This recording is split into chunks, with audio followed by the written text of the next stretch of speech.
Tignan nyo mga Kamarians, bumili kami ng ice cream. Tapos, ganito siya, sobrang tigas niya. O, di ba? Hindi namin alam kung isang taon na ba to sa tindahan nila. Siguro sabi nung may-ari, ay salamat, may bumili ng ice cream natin.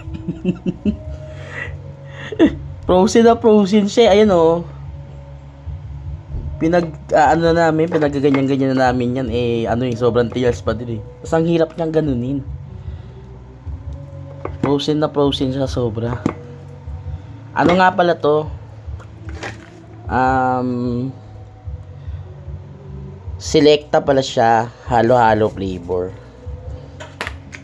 Tignan yung mga Kamarian. Alam mo yung parang matatanggal ka ng matres kapag tawag dito kapag inati mo siya kasi sobrang tigas.